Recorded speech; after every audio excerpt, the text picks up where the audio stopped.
I invented a hardware wallet called the BitBox. Thanks. And then made a company to develop it called Shift Crypto. And I'm going to be talking a bit about hardware wallets and air gap. Let's see if this works. Was that me? And so some of this material is the first time I presented it, so I'm not sure how long it's going to be. I want to have time for questions, so I'll try to go through fast. How many people are familiar with hardware wallets? Wow. Almost everyone. OK. So I have some introductory material. I'll try to make it interesting and quick. And then also get into more technical detail about some hardware wallet design choices, and then get into air gaps. So let's see if this works. OK. And so as you all know, if you have your money on exchanges online, there's a chance of it getting hacked and stolen. Billions and billions have been lost every year. Self-custody is important. This is why, for security reasons, but also for philosophical reasons, where, like as Giacomo talked about in his first talk, freedom of speech comes from free money. And so if all of the money is located in these centralized exchanges, you're giving them your freedom of speech, and you're giving these exchanges the power to speak for you. And there could be interest in corporate interest and government interest also. Governments can control these corporations, for example, asking for KYC information, blocking your accounts. One thing people don't always realize also is that even if you have an exchange, even if it's great privacy, pretend, even if it has 100% security, like perfect security, you can pretend, it's still not safe because you have to access it somehow. And this is what happened with Coinbase, where you need to log in with your phone or your computer. And so those keys, you also have to keep safe somehow. So it's kind of a similar process. Maybe they should use hardware wallets. This is an example of what needs to be kept safe. Another format you might be more familiar with is a seed word. Imagine that you're keeping this inside of this red balloon. Could be a computer, could be a phone, could be a hardware wallet. And the problem with security is it doesn't scale. And so to keep that safe, you have to protect all of the surface of this red balloon, whereas an attacker just needs to find one pinpoint to pop the balloon and take your coins. And the problem with computers and phones is there's millions, maybe tens of millions of lines of code. They're actually designed to make the balloon bigger by allowing third parties to write software for their operating system that you use, app stores, and so on and so on. And so the logical conclusion then is to make this balloon as small as possible. Maybe don't use a really thin sheet of rubber also to protect your keys. And so that's the point of hardware wallets. And so the concept is simple: generate your keys on the device, sign transactions on the device. The keys never need to leave the device, where they could be seen by hackers or malware on your computer or mobile phone. Single purpose, no operating system, ideally. No, it should be open source, ideally, and that's so that you can the public can keep the manufacturer accountable for what they're doing. It's very important. Hardware wallet design choices, so try to get into more technical stuff now. So hardware wallets should be both secure and easy. There's often a saying that there's a trade-off between security and easiness. I believe that's a false dichotomy, and the job of hardware wallet manufacturers is to make something both secure and easy. And coming into this self-custody idea and why it's so important. And so maybe one of the biggest, so security is a given with hardware wallets, but I think one of the biggest impacts of hardware wallets is giving the average person an easy way to do self-custody, to empower individuals. And that's a big focus for our company, to try to make it as easy as possible. Secure access, of course. I think that's in terms of both algorithmic attacks, also physical attacks. Oops, sorry. Onboard screen. There's some hardware wallets that don't have an onboard screen, including actually our first version. I think this is a big mistake in the sense that hardware wallets should not trust your computer or your phone. It should assume that it's already compromised. And the way to get around that then is to display what the hardware wallet's actually doing. So sending some Bitcoin to a certain address, and this is the source of truth. You shouldn't have to trust your phone or computer, which you would have to do if you didn't have a screen. Confirmation button, so you shouldn't sign automatically. You should have a push button, and communication mode, which I'll get into a little bit now. And so these are different ways to do communication. So USB, which is electrons in a wire, Bluetooth, radio waves over the air, QR codes, photons in the air, basically micro SD, flash memory. So by hand, you move an SD card. And so the important thing here is that there's communication. There has to be communication. If you want to use Bitcoin, you need to talk to the blockchain in order to know how many coins you have on your wallet and to send transactions to send coins. Air gap has been talked about already in the last talk. This is what is commonly referred to as air gap in the hardware wallet community. So QR codes or micro SD flash.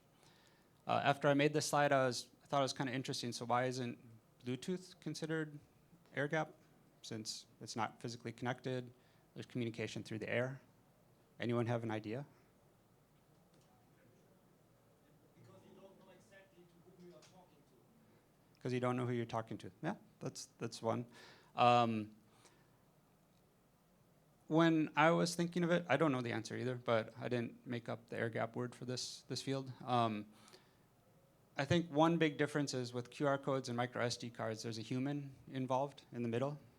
So a human has to push the button to scan a QR code. A human has to physically move the SD card, whereas Bluetooth and USB, it's more automatic.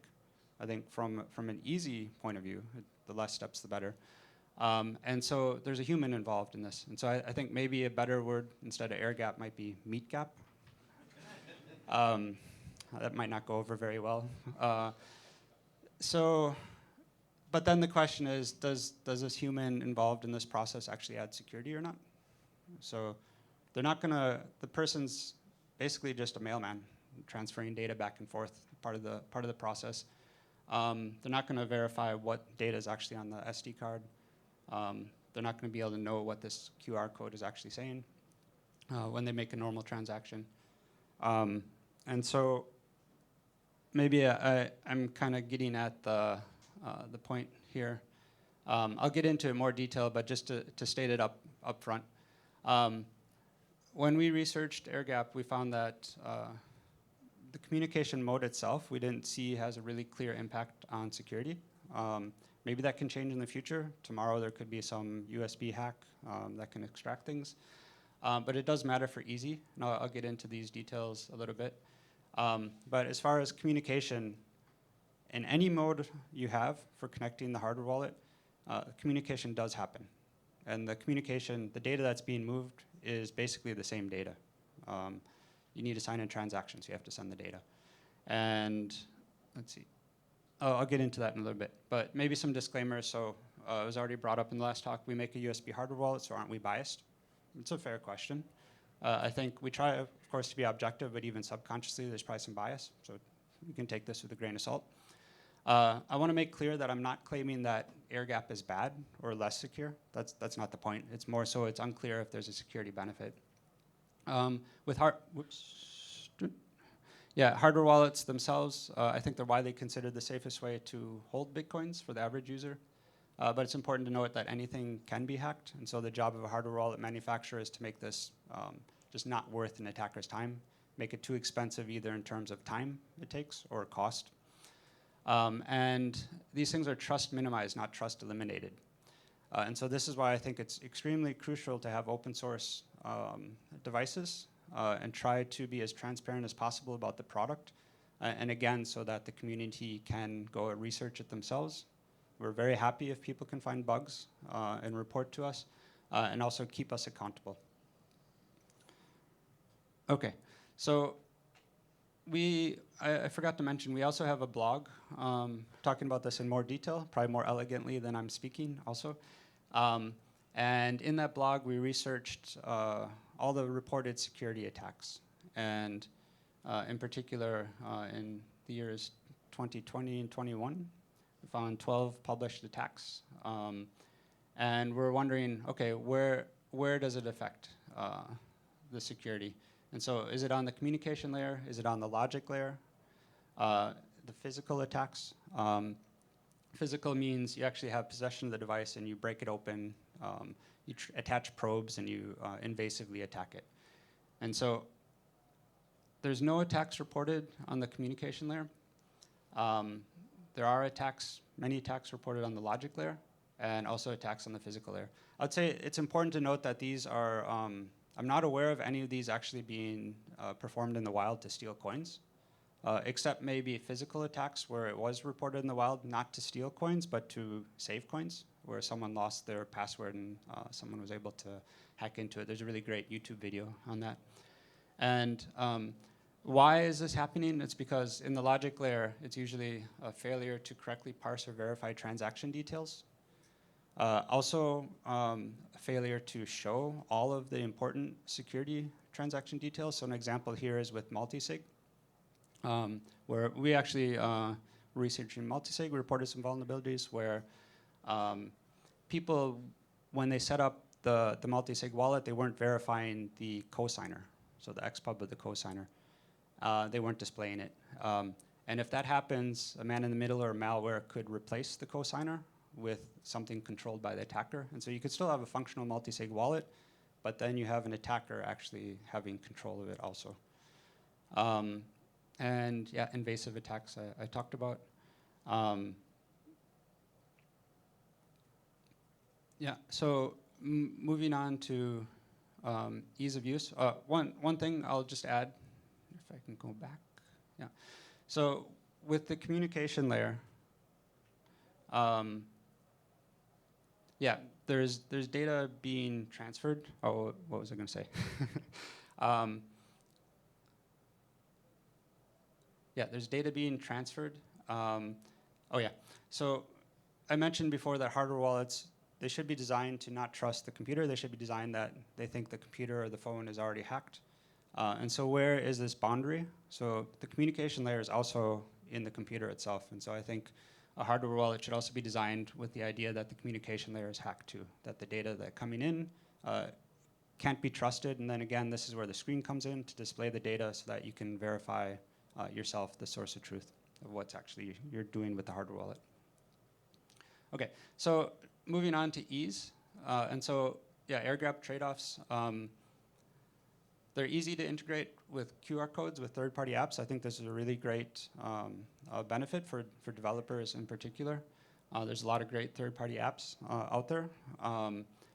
Also with QR codes, you can bypass restrictions on iPhones, so you can use a hardware wallet with an iPhone. That's a really great thing.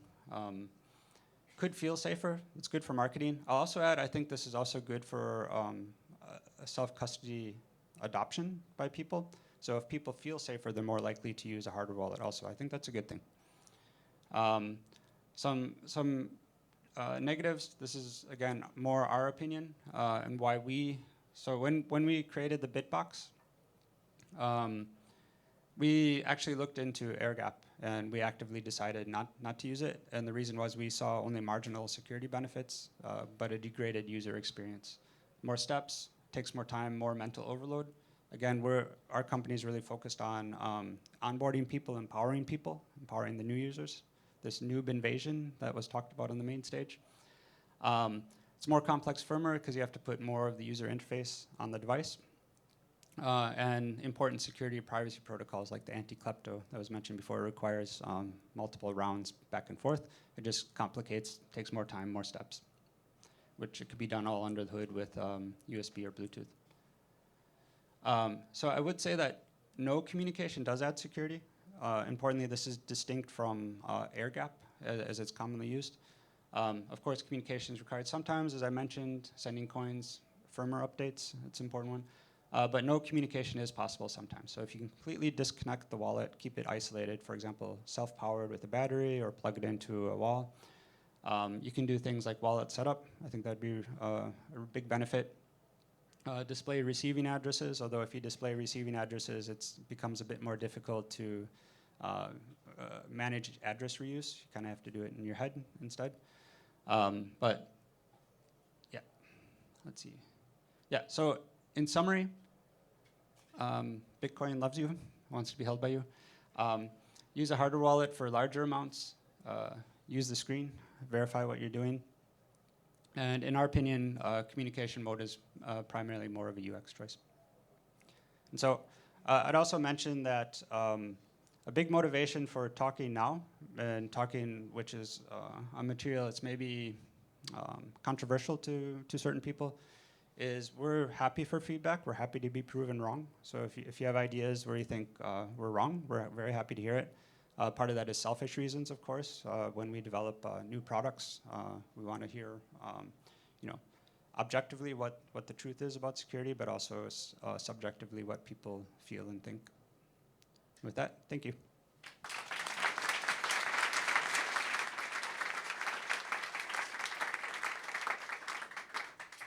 We do have time for questions, so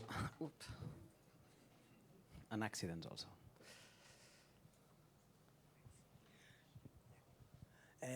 Thanks for the talk. I really like it.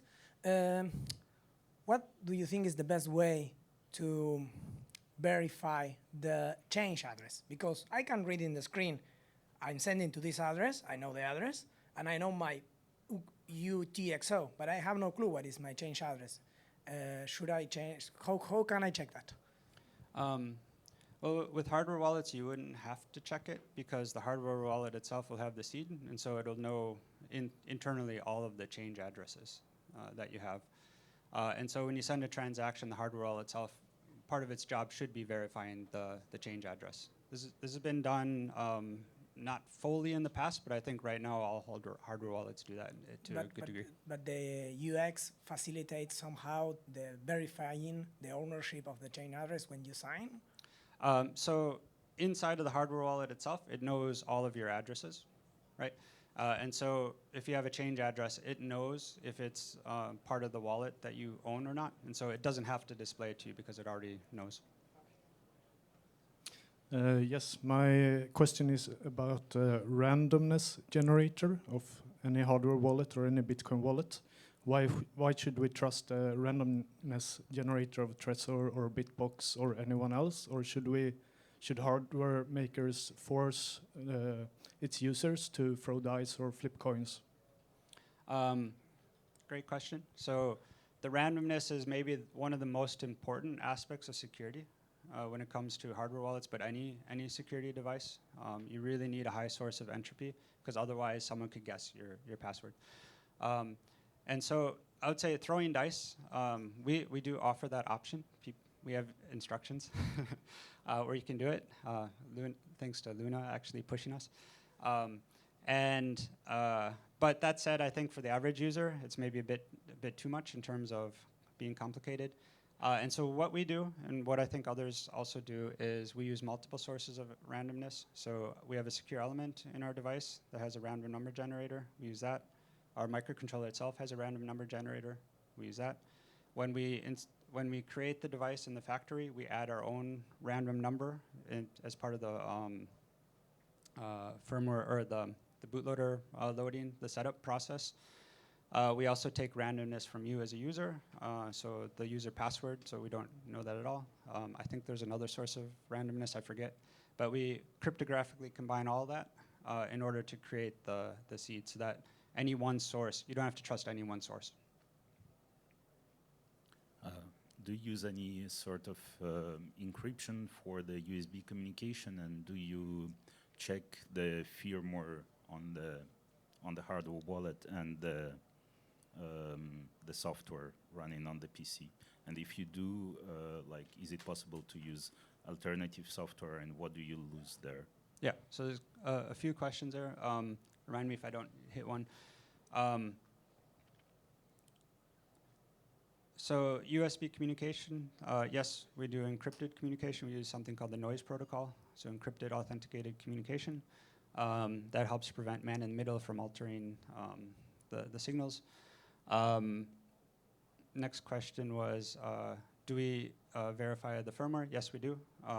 And so we have root key, or we have what we call signing keys. And so first of all, we don't allow third-party firmware on the device.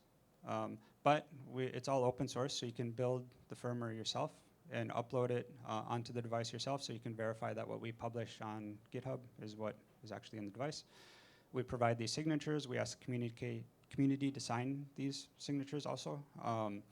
And the firmware that gets loaded it gets signed by us internally, and only signed firmware will get uploaded. And we have a multi-sig setup so that not one person can upload firmware, because that'd be a security risk. As far as the software side, we also sign that, so they're signatures.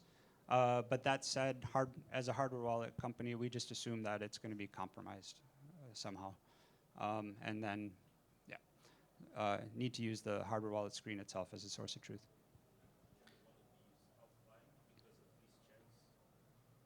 Can the wallet be used offline? I see. Oh, also one other thing you mentioned, can it be used with third-party apps? Yes, it can. So it's part of the BitBox is part of the HWI interface. And so Bitcoin-related things can be done that way. Coins, I cannot say, can be done a different way. And can it be used offline?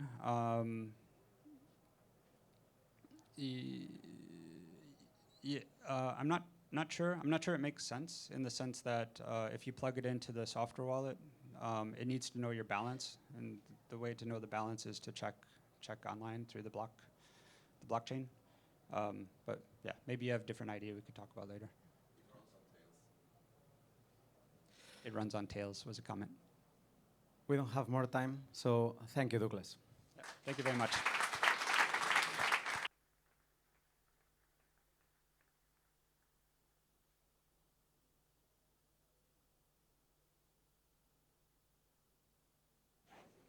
Okay, so now before the coffee break, that I don't think that we will have because we are really late,